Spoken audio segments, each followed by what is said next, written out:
Biocast, biossegurança na prática.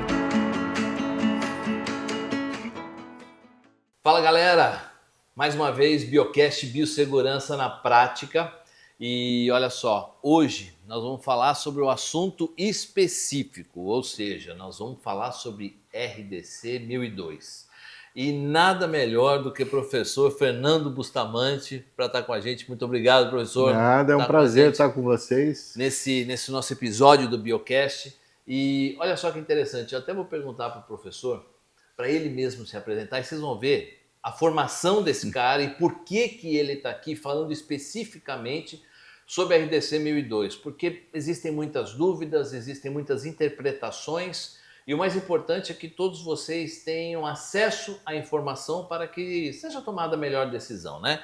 Então, Fernando, me permita te chamar de Fernando, Lógico. A gente vai trabalhar junto durante muito tempo aí. Como é que você caiu nessa linha de biossegurança? Como é que é a tua formação? Conta um pouco dessa história, até mesmo porque eu sei que você é muito conhecido no meio hospitalar, você trabalha muito com as CMEs hospitalares e tem um currículo assim enorme dentro de vários órgãos governamentais, enfim. Eu queria que você passasse um pouquinho para a gente dessa tua formação e como você chegou na odontologia. Na realidade, a minha vida profissional começa quando meu pai faliu a empresa dele. Eu tive que me virar e fui cair numa empresa alemã que fazia túneis de esterilização por irradiação de ouro líquido. Pois. É uma coisa muito específica. É para esterilização das ampolas, né, de medicamentos. E aí, um belo dia, chegou o alemão para mim e falou, bom, o que você sabe de esterilização? Eu falei, nem sei o que é esterilização. Aí fui para a Alemanha, fiquei 2 anos lá, estudando, fazendo túnel, e aprendi muito na indústria farmacêutica, que era o destino deles. Aprendi bastante sobre processos de esterilização, voltei para o Brasil, fiz novamente estudos de esterilização, trabalhei quase mais 10 anos com essa empresa e aí me chamaram para trabalhar numa empresa que a gente já fechou, foi comprada por uma empresa americana, que eu acho que todo mundo conhece, a Sercon, que foram os primeiros autoclaves da linha odontológica, né? Que teve muito sucesso. Faz tempo isso, né? A Sercon faz algum tempinho já. E aí comecei a ficar conhecido no meio e o pessoal começou a me chamar para conversar, para fazer palestra, apresentação e aí não parei mais até hoje. O bichinho me pegou da esterilização e me picou. Dentro de alguns hospitais aqui em São Paulo, você já participou da construção e consultoria de quais locais? Na realidade, essa vida profissional da esterilização me leva nos anos 80, a assumir a coordenação da ABNT na parte de esterilização. Eu fui por 22 anos o coordenador de um comitê técnico que a gente chama lá fora de TC 198, Technical Committee 198, né? Onde eles falam que é só sobre esterilização de produtos para a saúde. E aí começou. Eu não parei mais, a gente fez todas essas normas que hoje a gente vai falar muito sobre normatização, ela está embutida e passou tudo na minha mão, traduzimos, implementamos como norma brasileira, conseguimos levar o Brasil para as organizações internacionais. Hoje o Brasil é signatário dos acordos da ISO mundial, né? Nós participamos de reuniões, já tem gente que me suplantou, né? Me substituiu dentro da ABNT, que é o Alexandre Nardi, hoje é o chefe do comitê, e estamos continuando trabalhando, né? Maravilha. E aí na área hospitalar eu ajudei muito o pessoal da Anvisa a fazer a RDC 482, que é a esterilização por oxetileno. Ajudei a fazer a RDC 15 e algumas outras normatizações que hoje estão surgindo. A RDC 15 é aquela que estava valendo para odontologia até pouco tempo atrás. Era, na verdade, um Na tapa-buraco. Como é realidade, que era esse negócio da RDC 15, a antes da RDC gente 15 entrar na está 1002? no jargão da área hospitalar. Só que a odontologia sentia muita falta de ter alguma lei, por incrível que pareça, ou uma norma, alguma coisa que guiasse isso, né? E surge a 1002 em função disso. Só que a 1002 eu acho que é uma evolução astronômica na área da odontologia brasileira, né? Ela veio revolucionar. Não é a perfeita. Tem algumas incoerências técnicas, como técnico de esterilização, a gente é crítico nisso, né? Mas já tem algumas coisas que poderiam ser melhor. Mas do que jeito do que veio, já está 10%. É 100% melhor. Você fala sobre essa qualificação que a RDC 1002 traz para a odontologia a partir desse ano. E você fala sobre a sua experiência no mercado externo, principalmente Europa. A odontologia brasileira, ela é conhecida como uma das melhores do mundo. Os professores brasileiros viajam, eu tive a oportunidade de fazer palestras em muitos países, como vários colegas. A minha pergunta é a seguinte: a nossa odontologia, a nossa mão de obra, a nossa qualidade, ela é excelente e reconhecida no mundo. E a nossa biossegurança? Ela está compatível ao que é exigido pelos consultórios no mundo inteiro, principalmente consultórios de qualidade cuja nossa odontologia possa estar sendo realizada? Então, quer dizer, a nossa biossegurança é tão boa quanto a nossa odontologia praticada aqui no Brasil? Eu acredito que não. É muito defasado, porque a odontologia tem que primeiro saber o que é esterilização no seu âmago. Me explica isso. O que é esterilização? A esterilização não é você pegar qualquer equipamento que esquenta, uma marmita, e colocar e dizer que aquilo é uma autoclave. Uma autoclave de esterilização é um processo muito criterioso, que até hoje na enfermagem brasileira, um exemplo, é difícil de compreensão de algumas enfermeiras. Na área odontológica, nós vamos ter que começar o beabá, porque é um equipamento que tem muitas doenças técnicas, desde qualidade de água que está envolvido, ar que tem que sair para que o agente esterilizante, que é o vapor, possa penetrar e fazer, né? Porque o que esteriliza é o contato do vapor com a superfície do material. Se não houver esse contato, não tem esterilização. Então vamos lá. Eu queria dizer o seguinte e perguntar: tem alguns lugares no Brasil, até sob própria legislação antiga, que ainda poderiam, antes da RDC, que ainda utilizavam estufa? Hoje é proibido, graças a Deus. Hoje é proibido. Então, quer dizer, estufa é um negócio que morreu. Morreu. Aí a gente chega nas autoclaves, e nós temos vários tipos de autoclaves. Você sabe que eu estava fazendo uma pesquisa esses dias, porque como a gente começou a fazer o Biocast, eu falei, vamos dar uma entendida nisso tudo. Eu encontrei uma autoclave que parecia uma panela de pressão. Ela é um tubo onde ela esquenta, você pula na tomada, em cima tem uma tampa e você aperta. Autoclave tipo Chamberlain, inventado em 1880. 1880. Quem inventou a autoclave, que foi um cara chamado Chamberlain, por isso o nome de autoclave tipo Chamberlain, inventou justamente em 1880 isso daí. Tá. Ela não tem hoje norma, não tem especificação técnica, e eu não tenho como qualificar ela para o processo de esterilização. Então é um equipamento que já está ultrapassado. Mas quem quiser utilizar a frente e a nova RDC, pode? Não. Não. Então esse é um equipamento que não cabe dentro Primeiro, da odontologia. ela não tem o registro habilitado junto à vigilância sanitária para ser uma autoclave.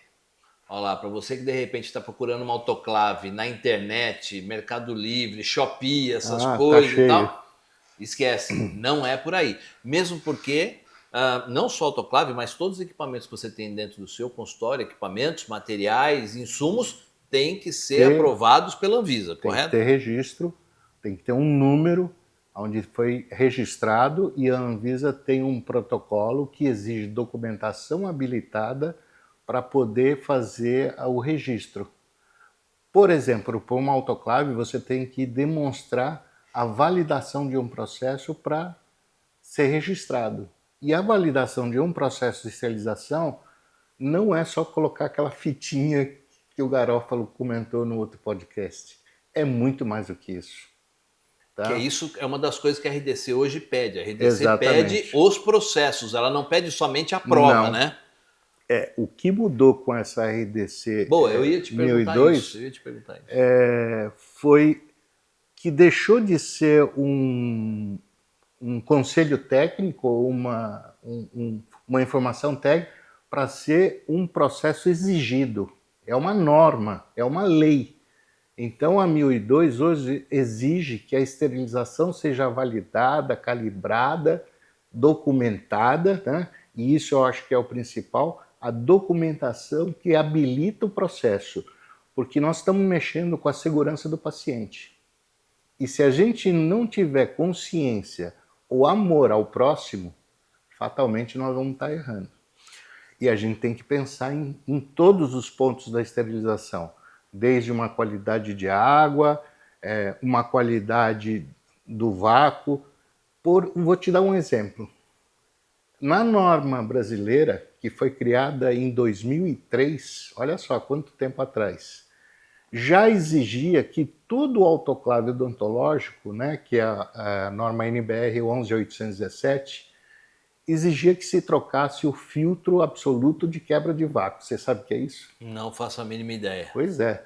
Se não sabe que não tem, como é que eu vou saber que tem que trocar? E lá na norma falava que a cada 350 ciclos eu tenho que trocar. Porque o vácuo que se faz, o ar que você respira hoje está altamente contaminado. Não existe, né? A gente pega essas doenças modernas aí, vamos chamar assim, pelo ar. Se eu não filtro o ar que entra, eu perdi a esterilização. Então vamos lá. Isso quer dizer, por exemplo, tem uma norma da RDC que diz o seguinte, falou, olha, nós precisamos ter a documentação que você faz a manutenção preventiva da sua autoclave. Ainda não vou chegar nem em classe B, que a gente vai conversar daqui a pouquinho sobre isso, mas então um dos motivos pelo qual eu preciso colocar a minha autoclave em processo de manutenção, ela precisa ser monitorada e a sua performance precisa ser monitorada. E eu tenho uma dica para vocês daqui a pouquinho sobre esse negócio de monitoramento de autoclave, segura aí. Esse é o motivo das pessoas chamarem o técnico e terem uma documentação dizendo que a autoclave passou por manutenção. Muito provavelmente um técnico veio e trocou esse filtro. É uma das coisas. Deveria, pelo menos é uma das coisas que deveria ser feita. O filtro absoluto de quebra de vácuo, ele vai deixar que o ar que quebra o vácuo, quando a autoclave está sobre, que você expulsou o vapor, ela fica em vácuo lá dentro. Você não consegue abrir porta porque o vácuo está segurando. Para você romper esse vácuo, tem que entrar ar.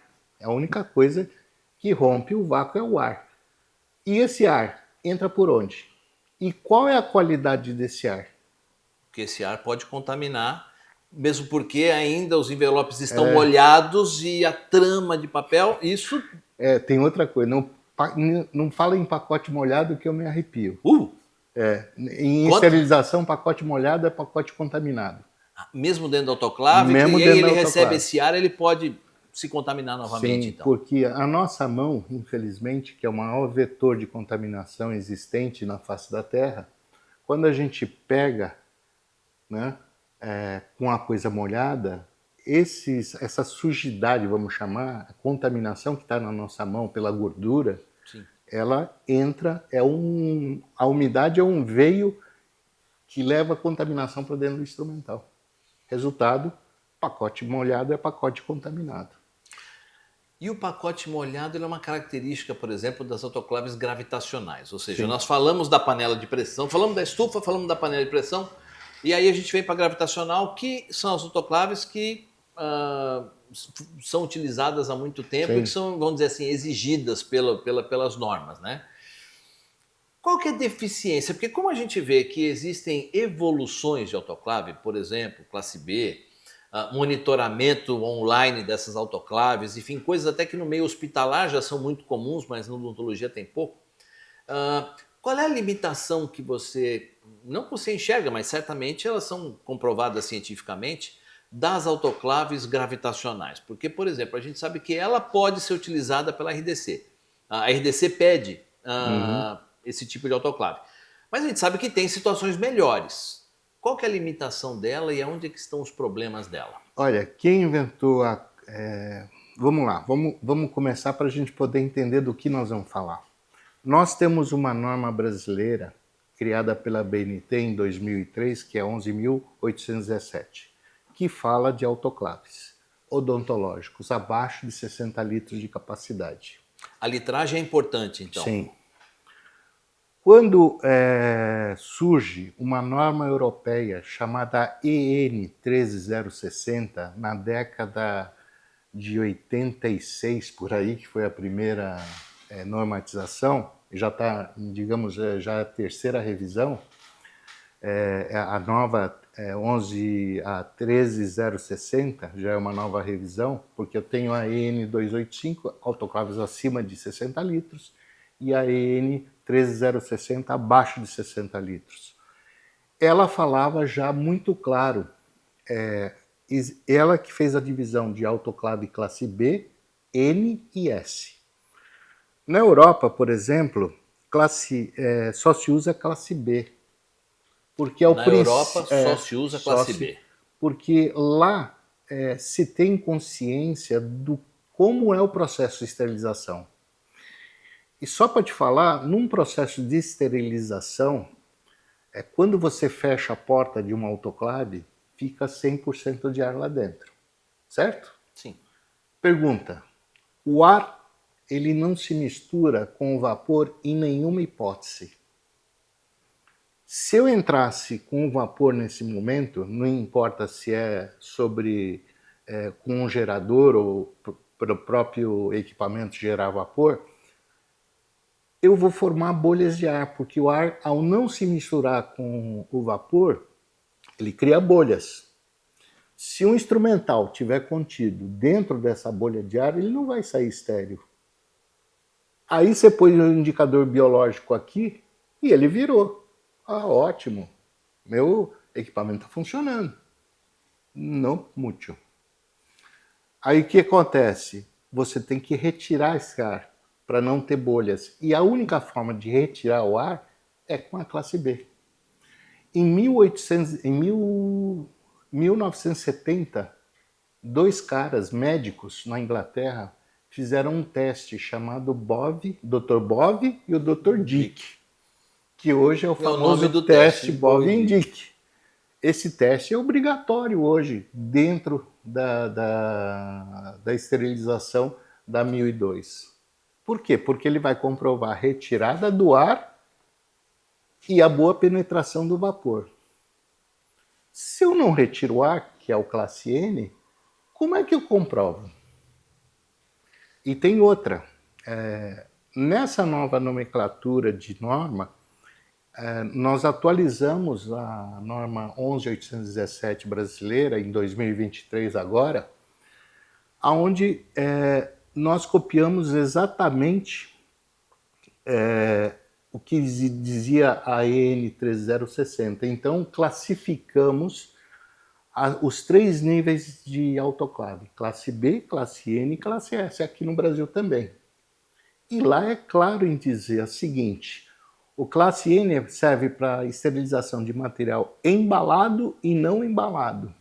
N vem de naked, não tem alguma coisa desse tipo? De você não precisar ser embalado? Exato. Né? E o classe N é material somente não embalado. Isso está em norma. E se você pegar a 1002, ela vai puxar a norma. E aí, porque ela sabe dessa prerrogativa. Resultado da história. Como é que eu comprovo a eficiência de um processo que não retira o ar? Se o ar não toca o instrumental, a superfície do instrumental. Ah, Fernando, mas o meu indicador virou. Virou pela quentura de tanto ali que está ali, um forninho de cozimento. E aí, na Europa, se criou o classe S, special, né, de especial, que fazia um vácuo e fazia secagem. Só que não houve mercado para isso. E nem houve mercado para o classe N, somente classe B. Que tem a bomba, o B é bomba de vácuo. O B é bomba de vácuo. Bomba então. de vácuo. E você vê que é interessante, a gente fala de classe B, então quer dizer, há quantos anos vem de classe B, por exemplo, no Brasil? Há quantos anos? Quem é que trouxe aí as primeiras classe B para o Brasil? Há quanto tempo que nós temos? Já existia. Isso para odontologia, vamos dizer assim. Para odontologia já existiam marcas israelenses famosas que trouxeram os primeiros classe B. Sim. Tá? Nós estamos falando do quê? Uns 10, 15 anos? Mais, eu acho. Mais. Só que não era algo tão... Não era exigido, mesmo, e os era um valores eram mais equipamento proibitivos. muito caro, era proibitivo trazer a importação. Você sabe que o Brasil sempre teve uma proteção de mercado. E, infelizmente, a gente não tinha esse poder de ter disseminado a classe B. Com a entrada da Vosso, isso mudou, né? Você sabe que eu estou perguntando isso exatamente por quê? Quando você pensa em biossegurança, claro, muita gente pensa em cumprir legislação. Essa é uma condição. Mas não necessariamente cumprir a legislação vai te trazer a melhor qualidade de esterilização ou de biossegurança dentro do teu consultório. Então aí com isso nós estamos falando exatamente construindo o conhecimento para a gente chegar nessa relação de autoclaves classe B. E até mesmo quando a gente tem um aumento da quantidade de mercado, de volume, o que a gente percebe? Aos poucos está havendo uma diminuição da diferença de investimento, ainda existe, claro, mas existe uma diminuição dessa diferença de investimento. O que era muito grande no passado... Já não é mais. Hoje você encontra em autoclaves classe B a impressão de todos os dados do ciclo, você Também. Pode colocar isso em pendrive. Essa foi uma revolução dentro da norma. E até que eles vão pedir isso. Então, olha só, vou dar um spoiler para vocês. Me permita, Fernando, que é a relação da autoclave classe B da Vosson, que ela vem com um aplicativo. E esse aplicativo ele tem algumas funções. Você me corrija se eu estiver errado. Não, corretíssimo. Então, por exemplo, ela vai monitorar, esse aplicativo vai monitorar todos os ciclos autoclave e automaticamente, por ela estar ligada à internet, vai mandar essas informações para a fábrica em Ribeirão Preto. Fica na nuvem. Vai dar algum alerta lá dizendo, olha, você não está fazendo a coisa certa. Exato, então vai ter esse monitoramento. Outra coisa, esse aplicativo ele vai fazer as etiquetas dos seus envelopes, para que você, ao fazer a programação, ele vai te perguntar quantos envelopes você vai fazer, quais são os dados, data, número do ciclo, e já vai sair impresso para você colocar isso pronto nos envelopes antes de colocar para fazer o ciclo especificamente.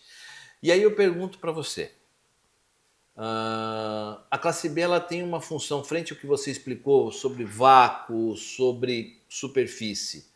Nós temos alguns instrumentais que são canulados, ou seja, pelo que eu entendi mais ou menos, numa autoclave gravitacional, o alta rotação ele vai esterilizar a parte externa, mas ele não esteriliza a parte interna. O principal. É por aí, e sugadores, você pega cânulas do pessoal da ROF, pessoal da harmonização, pessoal agora da nova especialidade, que é da cirurgia bucomaxilo, a cirurgia estética facial feita pelo cirurgião dentista, e que nós vamos ter maior complexidade de instrumentais. Uma gravitacional vai dar conta de fazer uma esterilização adequada e, aproveitando essa pegada, o risco de contaminação dentro desse fluxo canulado que não vai ser esterilizado completamente, ele é perigoso dentro da odontologia? Nós temos que entender uma coisa muito importante dentro do processo de esterilização. Vamos tirar a classe B, classe N, S da jogada e vamos falar do processo. Um processo de esterilização, eu tenho que retirar o ar da câmara para que haja boa penetração do agente esterilizante, ou seja, do vapor no material. Porque o que esteriliza é o contato do vapor com a superfície do produto médico. Ponto. Se eu não entender essa forma de esterilização, de processo, eu vou incorrer em erros. E aí eu vou comprar uma classe N, sabendo que eu vou estar tendo a probabilidade. Ademais, o que eu vejo aqui no Brasil hoje da odontologia brasileira é que eles colocam muito material embalado dentro de classe N. E a norma é clara, não pode pôr material embalado em classe N, é só desembalado. Isso é claro dentro da norma. E é claro para nós, quando você entende o processo, é claro para um técnico saber, esquece, não dá para pôr. Vai sair molhado. Você entendeu? E material molhado dentro da nossa área é material contaminado. Então, esquece. Não podemos. Entendi. Quando você tem o perfeito entendimento do processo, você vai para a classe B. Aliás, eu não sei nem por que tem essas diferenciações, né? Eu sei que quem inventou a autoclave em 1880, Chamberlain, inventou uma classe N, tá? Só que com o advento da informação técnica, porque hoje nós dominamos o processo de esterilização. Chamberlain, na sua época, ele não sabia o que ele fazia, ele só sabia que aquilo era um resultado bom. Hoje, a grande diferença da tecnologia é que nós dominamos o processo. E se você não domina o processo, você faz coisa errada. Frente a isso, uma das colocações que você mesmo fez para nós hoje, e a gente tem percebido isso, porque existem alguns pontos de dificuldade de compreensão da RDC, e que às vezes é um contrassenso ou um contraponto. Sobre o que ela pede e o que de repente nós temos condição de fazer. Você poderia me dar algum exemplo de alguma dificuldade que você entendeu e que até nós cirurgiões dentistas, porque o que acontece? É importante entender, eu sou um cirurgião dentista, especialista em dentística, trabalho com gestão e como muitos aí do outro lado, não somos nós que vamos para a central de material esterilizado, para a CME, fazer a esterilização. Nós orientamos as nossas funcionárias, nossas secretárias, nossas ASBs, para poder fazer isso. E muitas vezes falta um pouco de conhecimento para a gente, para poder interpretar mesmo a legislação. Uma das coisas que eu fiz, inclusive, se você quiser a minuta completa da legislação, da RDC 1002, se de repente você não teve a oportunidade de ler ainda, entre em contato pelos nossos canais digitais, pode ser para o Marcelo, @drmarceloalves, Esteriliza Bustamante. Esteriliza Bustamante, também nas redes sociais da Vosson Latam. Você pode entrar em contato conosco que nós vamos mandar a RDC para você, tá? Até para você ter tempo de ler, tentar entender e se tiver dúvidas você poder passar para a gente. Então, conta para a gente já está até tendo mais uns 10 minutinhos aí, mas me conta de algumas dificuldades que você acha que o cirurgião dentista pode ter nessa jogada. Uma dificuldade que veio junto à normatização, a lei, né, a RDC 1002, foi o prazo que deram para o material esterilizado, de 6 meses. Tá todo mundo adorando isso. Só que é o seguinte, quando você pensa no processo, como é que fica esses 6 meses? Eu fui outro dia dar uma palestra numa faculdade e estranhei um fato. Falaram para mim que o papel grau cirúrgico esticava e encolhia quando saía do processo. Eu falei, esquece, papel grau cirúrgico não estica e puxa. Não é a música da Xuxa. Tá? Ele tem poros controlados, que vai deixar de entrar o agente esterilizante e sair. Através do quê? Do vácuo. Porque se é a única forma de você tirar o ar ou o agente e secar. Por isso que ele sai molhado em classe N, quando está embalado. Porque é para uso imediato, classe N. Você esterilizou e usa imediatamente.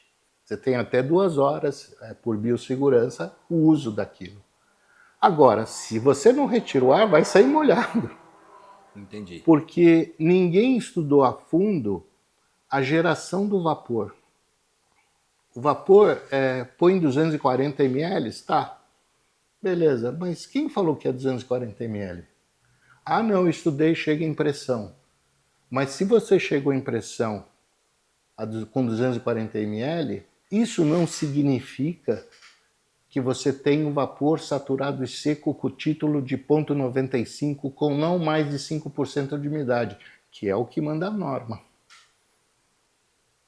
Da onde é essa norma? É da ABNT, por A exemplo? BNT, reformada em 2023. E isso já vem, essa norma é de 2003. Já foi feita lá atrás. Só que norma ninguém lê, né? E eu sempre falo que norma é o nosso livro de cabeceira. Toda a noite tem que ler. Porque a norma, ela é as boas práticas que alguém desenvolveu e deu certo, vamos criar a norma. Baseada no quê? Na boa prática. E você vê que às vezes o que é colocado dentro da legislação ele é um pouco diferente do que serão as boas práticas. E isso é uma coisa importante da gente difícil. discutir, porque sim, existe uma limitação, ou seja, da lei, que a lei fala, olha, eu preciso de uma autoclave gravitacional, mas vou só que é o seguinte, não adianta só você me mostrar que você fez, agora eu quero saber como é que você fez, e aí eles dão esse prazo de 6 meses, baseado até no cuidado. Então, o fiscal, ao fazer a visita, ele vai ver como está sendo armazenado esse envelope, se esse envelope, se ele foi molhado, se ele, até mesmo, a legislação fala, ela não pode ser colocado um em cima do outro, até a esterilização. Pô, eu queria que você me tirasse uma dúvida. Tem gente que, você falou em 350 ciclos, você tem que fazer a manutenção de um filtro. 350 ciclos, uma vez, um ciclo por dia, vai dar mais ou menos 1 ano e tá ótimo. E tem gente que utiliza instrumental do dia inteiro, aí quando chega no final do dia, soca material para dentro, coloca lá um monte de papel grosso cirúrgico e tal, e coloca lá dentro, fecha e seja o que Deus quiser. Exato. Não rola, né? Não, não rola. E eu sempre falo que Deus mora no consultório odontológico. Porque isso aí é entregar na mão de Deus. Sabe lá como vai sair aquilo lá. Primeiro, quando a gente, volta a repetir, quando a gente conhece o processo, o vapor tem que circular em volta da carga para ter boa penetração. Se você obstrui a carga, como é que o vapor entra? Exato. Se eu coloco papel grau cirúrgico, onde é o papel de um lado, uma face é papel, outra é filme, que é um poliéster, né? E você gruda filme com papel, a umidade vai ficar aqui. Portanto, um dos dois vai ser problemático. Um dos dois não vai sair estéril, simples assim. Por isso que na esterilização a gente recomenda sempre filme com filme, papel com papel, para não haver esse risco. Mas se eu soco o material lá dentro e não retiro o ar do sistema, você tem dificuldades na penetração do vapor. E aí, aí existe condensação excessiva, que a gente sabe. A gente fala do indicador químico. O indicador químico, basicamente, ele vai avaliar temperatura. Ele muda a temperatura. Isso. Mas aí eu tenho o indicador biológico, que eu coloco na autoclave uma vez por semana. E aí a galera faz o seguinte, até coloca o indicador numa posição mais favorável, não no meio, por aí. E se coloca no meio, vai haver uma morte dessas bactérias? Como é que funciona essa medida, essa mensuração de qualidade? A RDC 1002 fala que você tem que qualificar o seu processo, validar a autoclave. E validar uma autoclave, hoje, é colocar sensores que vão apontar qual é a zona fria desse autoclave. Aí que eu deveria colocar esse sensor. Se você não faz isso, você não descobre o ponto frio da máquina. As gravitacionais têm isso? Não, porque como é que eu tiro o ar? E como eu tenho boa penetração? A classe B tem. A classe B tem. Deu para entender? Então, a esterilização, se não entender processo, não vai entender. Por que eu preciso de classe B? Porque eu preciso de classe M.